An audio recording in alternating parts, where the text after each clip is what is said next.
अस्सलाम वालेकुम नाज़रीन, मैं हूँ मोग़ीज़ सलीम।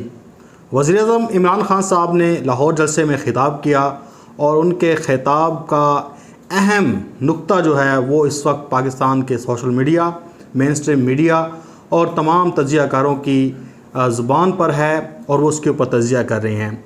वो नुक्ता क्या था इसके ऊपर बात करेंगे, लेकिन पहले लाहौर जलसे और इमरान ख़ान साहब की जो इस वक्त स्ट्रेटजी है उसके ऊपर बात कर लेते हैं। मुझे पता है कि आप लोग परेशान हैं और आप लोग गम में भी मुब्तला हैं कि इमरान ख़ान साहब प्राइम मिनिस्टर से हटा दिए गए, लेकिन मसला ये है कि इमरान ख़ान साहब को हटाना अपोजिशन की सबसे बड़ी गलती साबित हो रहा है।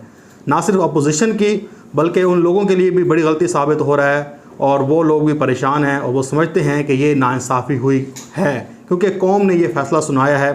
कौम ने कहा है कि इमरान ख़ान साहब के साथ आपने नाइंसाफ़ी की है। आपको पता कि जब पेशावर में जलसा किया इमरान ख़ान साहब ने तो लोगों ने कहा कि जनाब ये तो उनका अपना होम ग्राउंड है, यहाँ पे जलसा बड़ा करना बड़ी बात नहीं है। लेकिन हमने देखा कराची में जब जलसा हुआ तो उसने तमाम पिछले रिकॉर्ड तोड़े। लेकिन अब मीनार पाकिस्तान के जो विजुअल्स आ रहे हैं, जो वीडियोस आ रही हैं, उससे लग रहा है कि ये तारीख़, लाहौर की तारीख़ का बहुत बड़ा जलसा था। इतना बड़ा क्राउड था कि लोग बाहर तक जो वहाँ पे मौजूद थे, सड़कों पे मौजूद थे और एक पाँव पे खड़े हुए थे सिर्फ इमरान ख़ान साहब का खिताब सुनने के लिए।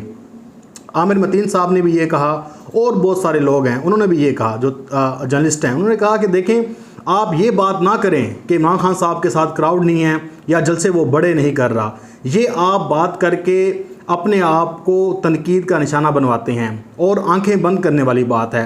इसमें कहने में कोई शक नहीं है कि बहुत बड़ी तादाद में लोग मौजूद थे और ये हमें कहना पड़ेगा, क्योंकि जो कैमरा है, जो मोबाइल फ़ोन है, इसकी आंख जो है वो बिल्कुल सच दिखाती है जो सामने होता है। लेकिन हमारी एक एंकर हैं, खातून एंकर्स, उन्होंने फिर से ये एक ट्वीट कर दिया कि 10-20 हज़ार हैं। उनके कहने से फ़र्क नहीं पड़ता, क्योंकि बहुत सारे तज्ज़ियाकार जर्नलिस्ट हैं, उन्होंने ख़ुद उसको झुटलाया। ख़ालिदा फ़ारूकी की मैं बात कर रहा हूँ, हर जलसे में उन्होंने ये कोशिश की कि बताया जाए कि 20-30-40 हज़ार लोग हैं। लेकिन क्या करें, उनकी मजबूरी है या आप कह लें कि आदत से मजबूर हैं, उनको ये बात नहीं करनी चाहिए थी। जलसा है और बड़ा है, इसको मानने में क्या हर्ज है? कोई हर्ज नहीं है। आप देखें अजमल जामी साहब हैं, उन्होंने भी ये कहा, उन्होंने कहा कि बहुत बड़ा क्राउड है, ये आप नहीं कह सकते। इसी तरह से काशिफ अब्बासी हैं, महर बुखारी हैं, उन्होंने कहा कि मैसिव है, ये कोई छोटा क्राउड नहीं आप कह सकते। बहरहाल ये तो उनकी अपनी एक सोच है। ख़ालिदा फ़ारूकी साहबा और वो अगर ये कहती हैं तो उनको तनकीद का निशाना भी बनाया जाता है और लोग कहते हैं कि जनाब आप ये अच्छा नहीं कर रही। बहरहाल अब मैं आपको आता हूँ इमरान ख़ान साहब की स्ट्रेटजी के हवाले से। बड़ी ही ज़बरदस्त और बड़े ही ज़ीरक सियासतदान होने का सबूत दे रहे हैं। आहिस्ता आहिस्ता अपने पत्ते शो कर रहे हैं। इमरान ख़ान साहब जैसे ही इक़्तिदार से निकाले गए, उन्होंने सबसे पहला ये काम किया कि उन्होंने कहा कि मैं फ़ौज के ऊपर तनकीद नहीं करूँगा। और ये बात सच है कि वो फ़ौज के ऊपर तनकीद नहीं कर रहे, उन्होंने अपनी ज़ुबान से ये बात नहीं कही। उन्होंने जब ट्विटर स्पेस थी वहाँ पे भी ये बिल्कुल क्लियर कट मैसेज किया कि मैं फ़ौज के ऊपर तनकीद नहीं करूँगा, लेकिन वो इशारों किनारों में बात कर रहे हैं। और इसी बात को लेकर सब लोग तज्ज़ियाकार परेशान हैं, क्योंकि इमरान ख़ान साहब को पता है तारीख़ से सबक सीखना चाहिए। नवाज़ शरीफ ने जब खुलेआम तनकीद शुरू की तो उनका एक आवाम में जो एक मोराल था, वो उनकी जो पॉपुलैरिटी थी वो कम हो गई थी। लोगों ने कहा कि आप अपने इदारों को ना तनकीद का निशाना बनाएं, क्योंकि यही आपको लेकर आते हैं। अगर आपको लेकर आ जाएं तो वो अच्छे बन जाते हैं, अगर ना लेकर आएँ तो फिर आप उनको गालियाँ देते हैं। यही काम मरीम नवाज़ ने किया, यही मुस्लिम लीग नून की लीडरशिप ने किया। लेकिन बाद में हमने देखा कि उनके साथ समझौता हो गया, बातें मुलाकातें हुई। ये तो अब आपको पता है कि सबको पता है और ज़बान ज़द आम है। शहबाज शरीफ, जरदारी, ये सब मुलाकातें करते रहे हैं। ये GHQ के गेट नंबर 4 पे जाके अपनी हाज़िरी देते रहे हैं और इसमें अब कोई अवाम भी नहीं रहा। और अगर कोई कहता है कि नहीं हुई, वो मेरे ख्याल से नाइंसाफ़ी कर रहा है और इसको बिल्कुल बबांगे दाल कहना चाहिए कि इन्होंने मुलाकातें करके, डील करके, NRO लेकर पाकिस्तान में इक़्तिदार में आए हैं। और दूसरा फिर आपको पता है कि इमरान ख़ान साहब का जो बयानिया है, वो जो इस्टेब्लिश करना चाहते थे, वो जो बात करना चाहते थे, उन्होंने गली गली मोहल्ले मोहल्ले में पहुंचा दी। यानी कि अमरीकी साजिश का जो ये कहते थे कि इसको हमने कला कमा करना है, लेकिन उस अमरीकी साजिश का बयानिया इमरान ख़ान साहब ने हर किसी के दिल में डाल दिया है, हर किसी के ज़ुबान पे ले आया है, अब उसको झुटलाया नहीं जा सकता। अब मैं जैसे कह रहा था कि इमरान खान साहब कैसे अपने पत्ते जो हैं वो ऐसा ऐसा करके शो कर रहे हैं। अब इमरान खान साहब ने बड़ी अहम बात कही। उन्होंने कहा कि जनाब, जिन्होंने गलती अगर कर डाली है, यानी कि जिन्होंने अगर गलती कर दी है, तो अब वो अपनी गलती सुधारें और उसका यही हल है कि आप इलेक्शन की तरफ चले जाएं। यानी कि इमरान खान साहब एक बात को, उन्होंने जो बात कही है उसके बड़े मायने लिए जा सकते हैं और सबको पता है कि इशारा किस तरफ था। तो यानी कि इमरान खान साहब भी समझते हैं कि उन्होंने जिनका नाम अभी इमरान खान साहब ने नहीं लिया, उन्होंने गलती की है और वो गलती पर थे। अगर इस गलती का वो कहते हैं कि अजाला करना है तो आप इलेक्शन करा दें। और इमरान खान साहब अपनी फ़ौज के साथ खड़ा है, अपने इदारों के साथ खड़ा है, अपनी पुलिस के साथ खड़ा है, पाकिस्तान के साथ खड़ा है। इमरान खान साहब ने कहा, मैं तसादुम नहीं चाहता, मैं मुल्क को नुकसान नहीं पहुंचाना चाहता, लेकिन मेरा मुतालबा यही है कि मैं फ्रेश इलेक्शन चाहता हूं। और फ्रेश इलेक्शन क्यों ज़रूरी हैं? क्योंकि इसलिए ज़रूरी हैं कि ये जो हुकूमत है, ये अखलाकी तौर पर भी इसकी हैसियत कुछ भी नहीं है। और लोग कहते हैं कि आप फ्रेश मैंडेट लेकर आएँ, जितने साल मर्जी आप हुकूमत करें। मसला ये है कि देखें, पाकिस्तान में स्टॉक मार्केट गिर रही है, डॉलर का रेट तय नहीं हो रहा, बैरूनी जो सरमायाकार हैं वो चले गए हैं, मुल्क में सियासी इस्तेहकाम नहीं है, कुछ भी नहीं है।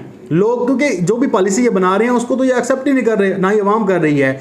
अब जो अवाम को चार्ज किया है, यानी कि इमरान खान साहब ने कहा कि मैं इस्लामाबाद की तरफ आपको बुलाऊंगा, तो आपने आना है, अपनी तैयारी करें। और ये एक पार्टी के लिए बहुत ज़रूरी होता है कि वो अपनी पहले जो पार्टी ऑर्गेनाइज़र हैं, वो अपने जो वर्कर हैं, वोटर्स हैं, उनको चार्ज करते हैं, उनको मोबिलाइज करते हैं। अब यही इमरान खान साहब कर रहे हैं। उन्होंने 3 बड़े शहरों में जलसे करके अपने देखें, सिंध में जलसा करना, KPK में जलसा करना, इस्लामाबाद में जलसा करना, और फिर उन्होंने जो लाहौर में, जो पाकिस्तान का दिल है, वहाँ पे जलसा किया है। तो ये 3 सूबों में तो इमरान खान साहब ने अपनी धाक बिठा दी है। और वहाँ पे अब जो मैसेज है, बयानिया है, वो गली गली में जाएगा, लोग मोबिलाइज्ड होंगे, चार्ज होंगे। अभी क्योंकि देखें, आखिरी रमज़ान के महीने चल रहे हैं और आखिरी दिन चल रहे हैं। मसला ये है कि अब आप कोई भी सियासी एक्टिविटी करें तो आपको लोग नहीं रेस्पॉन्स करते ज़्यादा, लेकिन इस रमज़ान में जब अफ्तारी के बाद लोग आते हैं तो काफ़ी रिस्पॉन्स कर रहे हैं आपको। अब ये ईद के बाद इमरान खान साहब ने अपना लाएअमल बनाना है।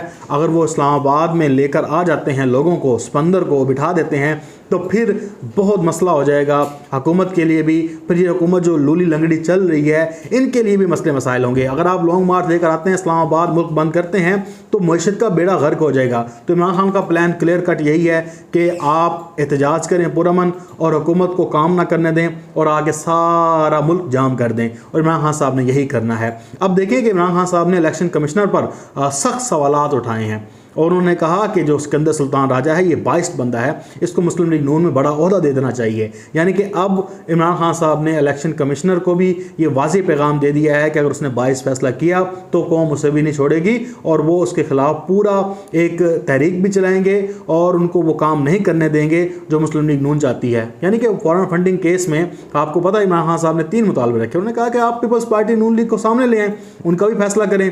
सिर्फ तहरीक इंसाफ का फैसला कर देना ये नाइंसाफ़ी है।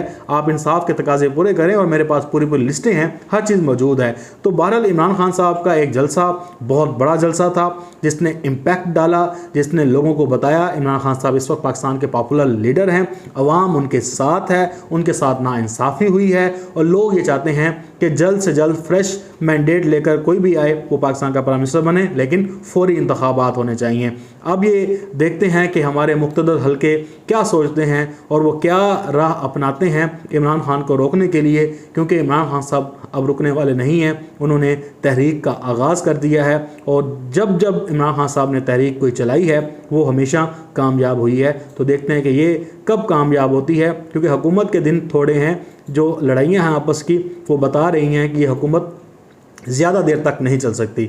अपना बहुत सारा ख्याल रखिएगा, मुझे अपने दुआओं में याद रखिएगा। अल्लाह हाफ़िज़। पाकिस्तान जिंदाबाद।